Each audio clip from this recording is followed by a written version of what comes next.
Senhoras e senhores, estamos de volta. Voltamos, porque tem jogo do São Paulo amanhã. Copa do Brasil, São Paulo e Goiás, jogo de ida das oitavas de final no Morumbis. Daremos a prévia de quanto já vendeu um número razoável de ingressos. O São Paulo, qual vai ser a escalação do São Paulo? Falaremos aqui, é um jogo de ida importantíssimo, porque agora o São Paulo está mais descolado na parte de cima do brasileiro, então Copa é prioridade, a Copa do Brasil e a Libertadores, e tem jogo contra o Goiás. Também vamos falar das questões dos reforços. O zagueiro do Atlético Mineiro, o Paul Fernandes do Boca Juniors, Thiago Mendes, o que vem por aí, o que não vem, o que está acontecendo. Estou aqui ao lado de Arnaldo Ribeiro para tratar sobre todos esses assuntos. E tem o apoio da KTO. Dê o seu palpite na KTO. Usa esse QR Code que está na sua tela, usa o cupom Tricolor, que você tem 20% de bônus no seu primeiro depósito. A gente vai dar uma dica KTO quente, aliás, já deu, é só pegar lá no nosso Instagram, Arnaldo Etirone 1, que tem a dica KTO para esse jogo aí. Dica importante, eu estou aqui uniformizado de KTO, então venha com a KTO, dê o seu palpite. Vamos dividir esse papo aqui, Arnaldo, em duas partes. A primeira é o jogo, a segunda é os reforços. Começar falando do jogo. E acho que tem a grande novidade nesse jogo é que tem alguém inscrito no bid que pode ser aproveitado. Não sei se como titular, mas o Marcos Antônio já está no bid, já está em condições de ser utilizado pelo São Paulo. A pergunta é: será utilizado? Boa tarde, satisfação. Boa tarde. Ele tem, assim, se você reparar que o São Paulo vem jogando com os mesmos volantes quase todas as partidas, e até o Liseiro voltou a jogar no jogo contra o Fortaleza, é bem provável que ele faça a sua estreia contra o Goiás. Se não começando, mas entrando durante a partida, né? O Marcos Antônio é um jogador que, aparecendo no bid, agora regularizado e com 2 semanas de treinamento, está mais ou menos apto para jogar. E ele é um volante que tem uma característica diferente desses demais, né? É um jogador um pouco mais leve do que Luiz Gustavo, Bobadilha e também Lisiero. Né? Um jogador destro, que tem uma chegada.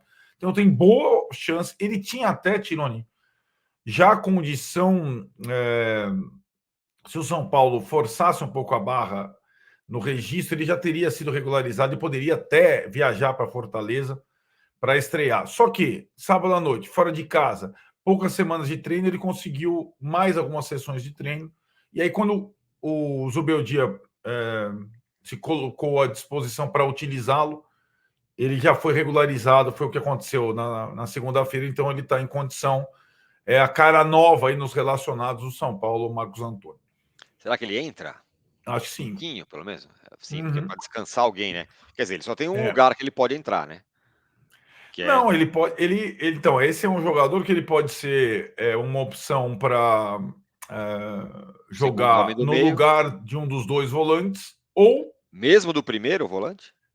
numa situação de desespero, de não resultado, sim, né? Sim, Ou numa situação de até, se você tiver um resultado muito favorável, jogar ao lado dos dois volantes, mudando um pouco o sistema, jogando com três, né? Com um entendi. triângulo no meio. É um jogador versátil, ele pode ter essa oportunidade. Entendi, mas o fato é que ele não é o cara que vai aliviar a vida do Luiz Gustavo, certo? Não, não, ele não é primeiro volante, a principal característica dele é o apoio ao ataque, né? É a, é a construção do jogo e a chegada no ataque. Ele não tem a característica, de fato, do primeiro volante. Curiosamente, o Liseiro também não tem, né? E o Liseiro entrou no lugar do Bobadilha. Bobadilha contra o Fortaleza. Quem tem a característica de primeiro volante é o Mendes, mas o Zubeldia até agora não se mostrou nenhum entusiasmo em aproveitar o Mendes. O Mendes, o Jegson Mendes, né? Veja Jackson bem. Mendes, Jegson Jackson, vou Mendes, deixar não bem o claro, Thiago né? Mendes que não está, não Jackson chegou. Mendes, o equatoriano, que está Equatoriano. lá no BID, Sim. está à disposição, mas até agora não foi relacionado pelo E o Zubeldia. outro que podia ser o Ibali foi emprestado. O Ibali foi emprestado. Aí você tem o Negruti, que também não está sendo utilizado. Né? Também não caiu nas graças Os volantes no banco contra o Goiás devem ser Lisiero e Marcos Antônio. Perfeito. Nenhum Muito deles é bem, primeiro volante, né? isso. No banco. E o time, pelo menos, essa é uma boa, né? Assim, tá todo mundo pronto, todo mundo vai jogar. Ou tem alguma questão, como diria o outro? Assim, né? Em termos de suspensão e contusão, não tem problema com o time titular do Zubeldia.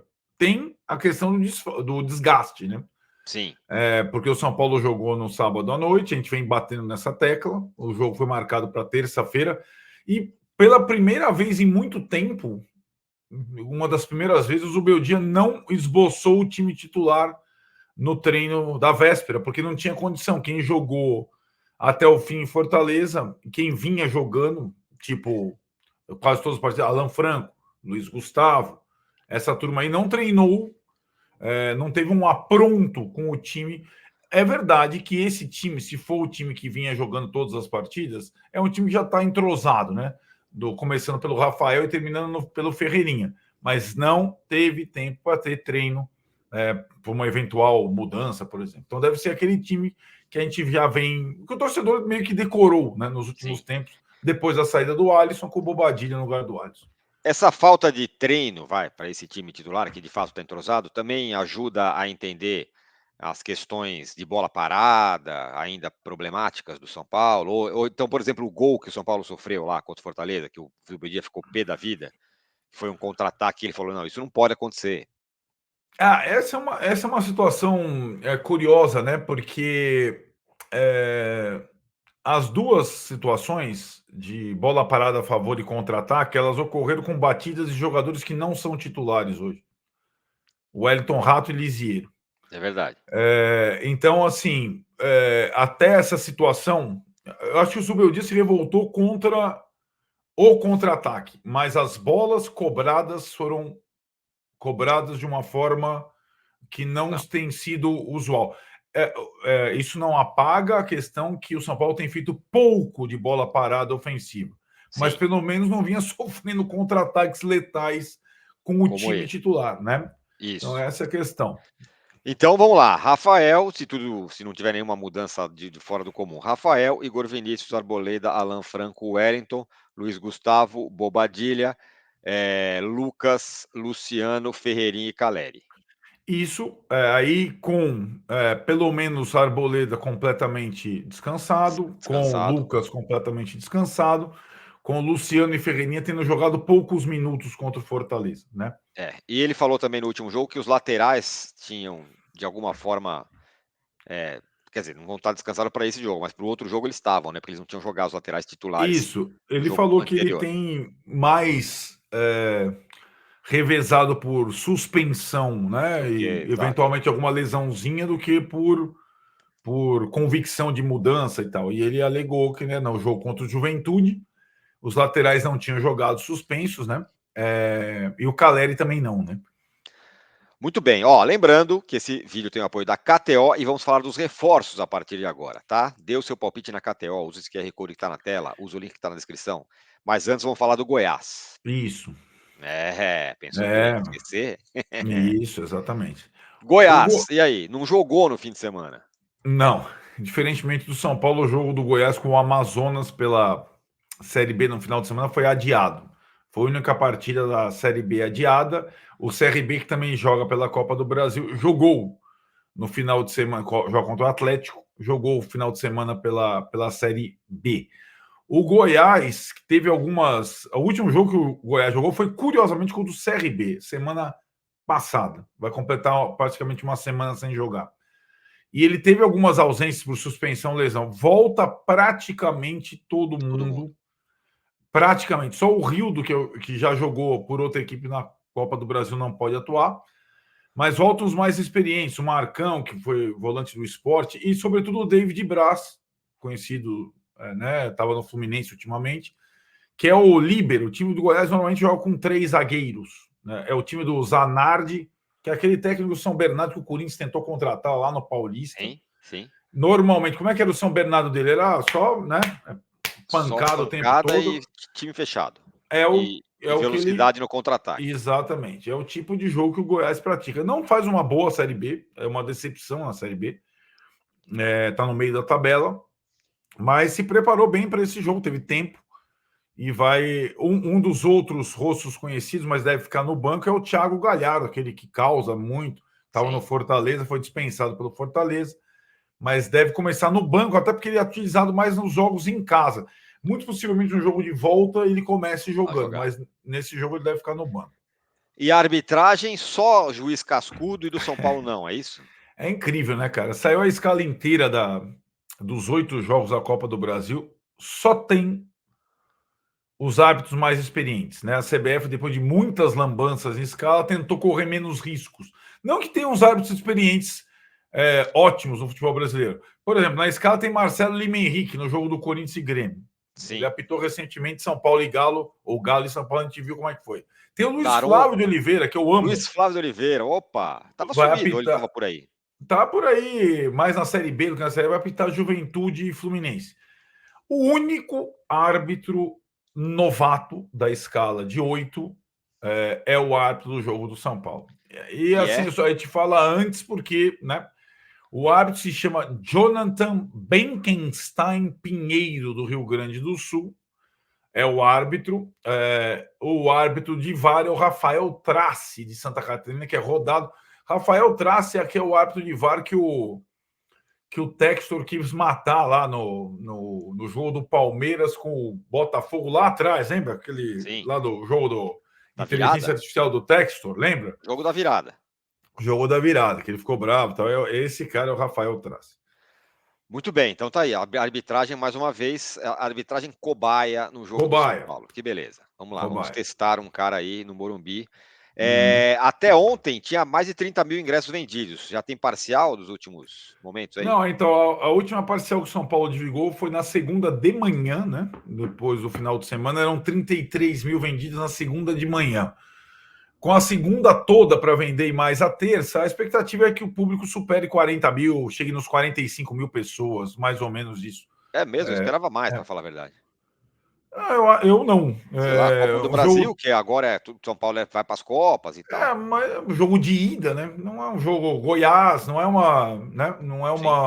apelo assim, mas deve ficar pelo menos nos 45 mil torcedores, que é a média do São Paulo no ano.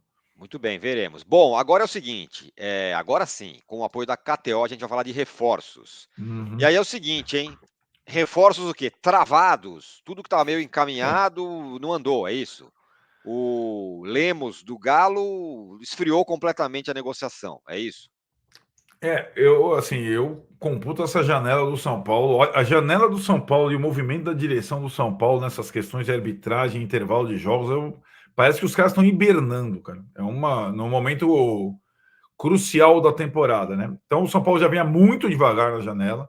Foi um dos times que menos contratou, só trouxe o Marcos Antônio, que agora está à disposição, e tinha alinhavado alguns reforços, um zagueiro, um outro primeiro volante e tudo mais, e talvez o lateral esquerdo, né? Enquanto a galera, é só um toque que eu dou para a galera, fica querendo expulsar jogadores do São Paulo, esse aqui não presta, tal. Você faz isso se você consegue contratar gente para o lugar, senão você vai ficar sem jogador, né? Acho que é o caso mais específico, é o do Wellington, né? Porque o São Paulo, lateral esquerdo, Alexandre não vem, não tem outro. São Paulo recusa a proposta para liberar o Wellington antes, porque não tem outro lateral na mira. Então é o Wellington e ainda bem que tem o Wellington, senão não teria lateral para jogar. Agora erga as mãos pro céu, porque se não tem ele, não tem outro. É o Patrick lá, que é o menino da base. Exatamente. Porque não tem Alexandre, não tem ninguém. É assim que é o negócio. Fala. É isso, não, exato. E aí os outros que estariam encaminhados já não é bem assim. O Lemos, que parecia ser uma negociação simples. O cara está descartado no Atlético, é quinta opção. O uruguaio ia ser contratado por empréstimo. São Paulo tinha se entendido com o Galo, mas aí o jogador só aceita sair se o Galo zerar as pendências que tem com ele. O Galo tentou empurrar para o São Paulo não, né? Tipo, não tem nada a ver com isso. E aí o negócio travou. E o São Paulo já busca outra opção para a zaga, no lugar do Diego Costa. Então o Lemos, do uruguaio, não deve vir mais. E o Paul Fernandes, que era outro, que tá fechado, tá próximo, é só chegar tal, também enroscou. Tô lendo aqui no Olé, né, o presidente lá, o representante do Olé lá, falando que o cara vai ficar até o fim do ano. Não, que a posição da diretoria é essa, não vai liberar o cara até o fim do ano. Queria que ele ficasse, inclusive, mas que não vai liberar até o fim do ano. Mais ou menos como o Wellington. É isso. Ainda bem que você fez a comparação. O cara é titular absoluto do Boca, certo? Vai jogar daqui a pouco o Boca com o Cruzeiro, na Sul-Americana. Ele não quer renovar mais tempo, já pode assinar um pré-contrato. A informação é que já alinhavou o pré-contrato com o São Paulo. Mas os caras não. O São Paulo, no caso do Paul Fernandes, é o Southampton, É o na Inglaterra. Southampton, exato. Os caras vão querer utilizar o Paul Fernandes até o último dia, porque o Boca precisa do jogador nesse momento, né? E se for o Galopo, tiver a compensação financeira, aí é uma outra história, mas por enquanto ele não vai sair agora, né? Para jogar contra o Nacional de Montevidéu, por exemplo, né? Que era a intenção do São Paulo. Pouco provável que isso aconteça, né? Então, assim, na verdade, o Paul Fernandes não é que a coisa não avançou, ela já tinha esse entrave no interesse do São Paulo, desde o início do Desde o interesse do São começo. Paulo, né? Fato é que o São Paulo mirou em tudo, não acertou em nenhum, né? Só no Marcos Antônio. Esse sim, o São Paulo trouxe e tal, que pode ser um ótimo jogador, pode ser excelente, pode mudar o jeito do São Paulo, espero que isso aconteça. Mas, se você olhar a posição, talvez fosse a posição que menos o São Paulo precisasse, assim, loucamente, né? Então, assim, né? O outro jogador que era só chegar, que é diferente do Marcos Antônio, era o Thiago Mendes, antes do Paul Isso, Fernandes. E também. nessa segunda-feira, o Paulo Pitombeira, que foi o empresário Thiago Mendes, que bolou essa situação. Levou o Thiago Mendes no CT, botou a camisa do São Paulo no Thiago Mendes, na mulher do Thiago Mendes, levou os dois para assistir o jogo contra o Corinthians. Falou, deixa comigo que eu consigo a liberação. Foi na segunda-feira no CT, falar com os dirigentes do São Paulo, tentando ainda uma liberação. O Thiago Mendes está lá na pré-temporada, foi expulso na pré-temporada. Eu acompanho e sinto o termômetro pela mulher do Thiago Mendes. A mulher do Thiago Mendes voltou para o Brasil para pegar os filhos e voltou para o Catar com os filhos. Botou as coisas no apartamento de a casa de Alphaville para vender e tal. A esperança dela ficar no Brasil, e ela estava implorando para isso, está evaporando. Né? Então, eu também não acredito na. E aí, o Thiago Mendes pode assinar contrato daqui a 4 meses. É a mesma situação do Paulo Fernando. São Paulo precisa de um volante experiente agora. Hoje, não é exatamente. Não Não tem em Alisson, não tem janeiro Pablo de Maia. 25, nem em julho de 25. Lembrando, em janeiro de 25 vai ter o Pablo Maia, se ele não for vendido, voltar e não for vendido, e vai ter o Alisson. Aí vai ter um monte de volante no time, né? Exatamente. Enfim, essa é a situação do São Paulo neste momento. Arnaldo Ribeiro, nesta quarta-feira, aliás, nessa terça-feira, tem live no canal. Tem tricolaços, aliás, hein? Com o Andreas Kisser. Tricolaços bem legal. Nessa terça-feira, não perca. Terça intensa. Terça intensa. E tem jogo e tem live no canal amanhã, correto, Arnaldo? Correto. Depois de São Paulo e Goiás, o jogo é às 8 da noite, hein, galera? Copa do Brasil, importante. São Paulo defende o título, joga contra o Goiás, 8 da noite, live às 10h20, né, Tirone? Aquela Isso, saída até do chegar, Morumbi. tal. Exatamente. 10h20. Balões subindo. Tem live na terça-feira, hein? Depois do jogo. Valeu, gente. Tchau. Valeu, galera.